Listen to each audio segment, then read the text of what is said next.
Hi, I'm Leigh with Aspire Advocacy, and today's video is about how to talk to people in the IEP team meeting. I had an incident last week at an IEP team meeting where the speech therapist posed a goal that the child would use a number of 4-word complete sentences. The parent got really upset and said, "She's using 10-word sentences at home and I want you to do that at school." I understand where the speech therapist is coming from. I understand where the parent is coming from. The mom is right, the speech therapist is right. How do we bridge the gap? If one person is making the other person wrong, whether it's the speech therapist making the mom wrong or the mom making the speech therapist wrong, both of those are going to simply put people on the defensive rather than having that team collaboration that we're hoping for. One of my tricks that I use that I'm happy to share with you is to ask questions. Speech therapist, how many phrases are you hearing in speech therapy?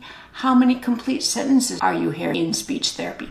May I see your data on that? Have a conversation around that. If your child's able to do 8 to 10 word sentences, complete sentences at home, record that and give it to the speech therapist. Do be aware, however, that often our children are slightly different people at home than they are at school. Our expectations at home are different. Typically, our environments are more set up for our kids at home, whereas at school, they're set up for big groups of children. One does often see differences in what a child's able to do at home and what a child is able to do in the classroom or even in small group or individual therapy. As I said, the way around that is to ask questions. What are you seeing?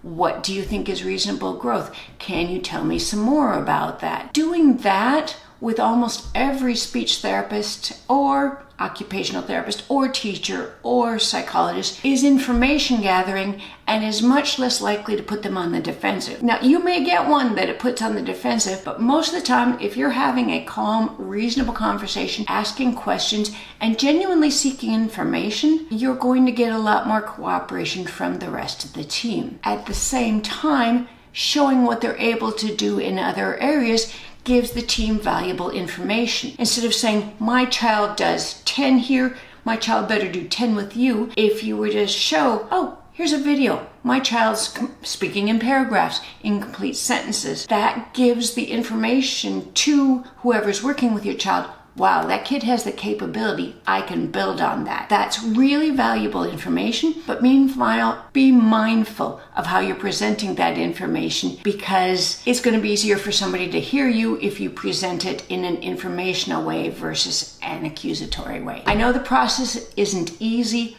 Trust me, I get it, and all we can do is our best. Thanks for listening. I'm Leigh with Aspire Advocacy. Bye.